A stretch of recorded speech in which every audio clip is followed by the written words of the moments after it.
Amos, ang boses na hindi pinakinggan na nagbigay babala sa kapahamakan. Madalas kong sabihin na minsan, nagsasalita ang Diyos at walang nakikinig. At ang pinakanakakatakot ay, kapag dumating ang kanyang katahimikan, hindi ito dahil sumuko na siya sa atin, kundi dahil tayo ang sumuko sa pakikinig. Imahinasyon mo, ang manlilikha ng sansinukob ay pumili ng isang taong ganap na karaniwan, isang pastol ng tupa, isang lalaking gusto lang mamuhay ng payapa. At iniharap siya sa harapan ng mga hari at mga pari upang ipahayag ang isang katotohanan na ayaw pakinggan ng sinuman. Ako ang lalaking iyon.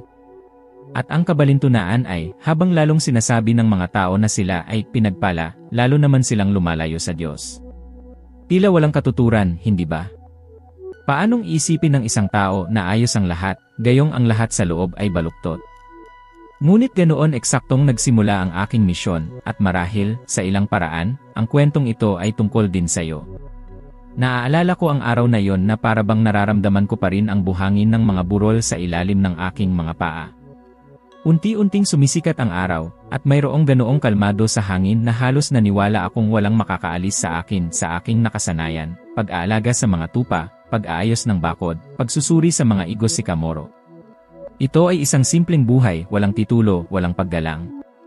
At eksakto sa katahimikan na yon, sa gitna ng pinakakaraniwang trabaho sa mundo, isang bagay na mabigat at madalian ang dumapo sa aking dibdib, hindi isang boses na maaari kong ituro, kundi isang katiyakan na nanginginig sa kaloob-looban. Humayo ka.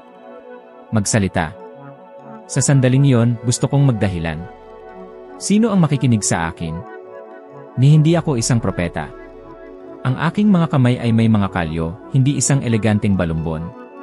Ito ang una at pangunahing kasinungalingan na sinasabi ng karamihan sa atin sa ating sarili kapag nakakaramdam ng tawag. Naniniwala tayo na ang tawag ay nangangailangan ng kurikulum at hindi ng tapang.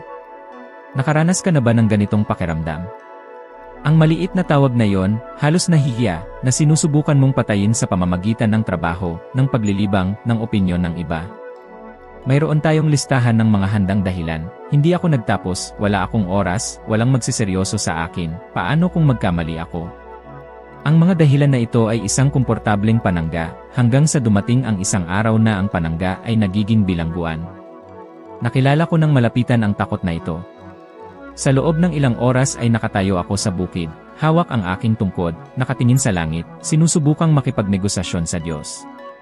Naisip ko ang aking mga tupa, ang ikabubuhay, ang tingin ng mga tao kapag bumalik ako ng walang malinaw na sagot. At ang matinding katotohanan, ang takot sa iisipin ng iba